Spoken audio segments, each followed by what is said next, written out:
Hey y'all, Sarah here, your coaching hypnotherapist, back with another video. Actually, this one's like a follow-up to the last one I did, which is manifesting what we want through thought.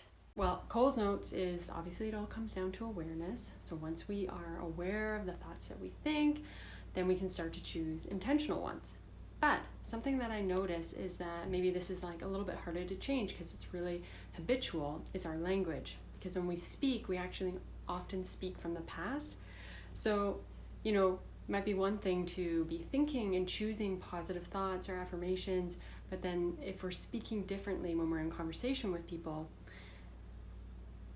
the universe is just going to be really confused. So, for example, somebody who maybe really wants to change their money stories, their money beliefs, and they're choosing thoughts about being, money magnet, and I'm capable of making more money, abundance flows all around me, that kind of thing. But then, they're having a conversation with somebody and maybe you're talking about, your favorite store or something.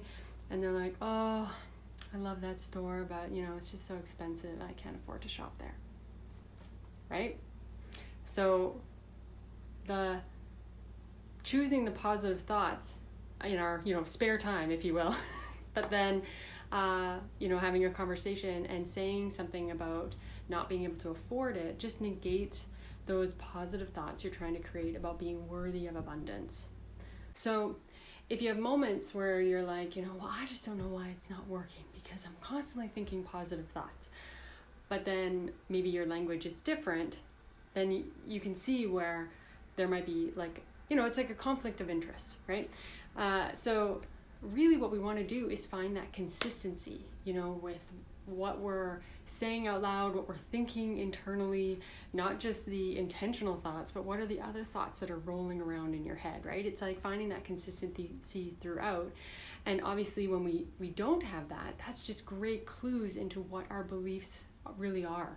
So often it is really just the unawareness of either the thoughts that we think or the things that we say out loud that keeps us stuck. So that's why, again, awareness is key, is the answer. That's the secret.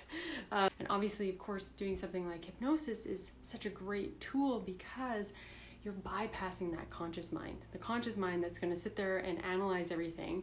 Instead, you can go directly to your subconscious where those beliefs are actually stored and make the changes on that deep level.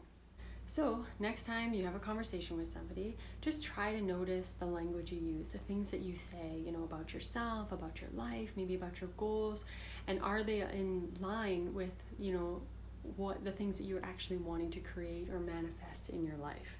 I hope this was helpful. Thanks for listening. Comment below if you have any questions or insights or thoughts to share on this topic. I'd love to hear it. Otherwise, I hope to see you again soon. Have an awesome day. Ciao.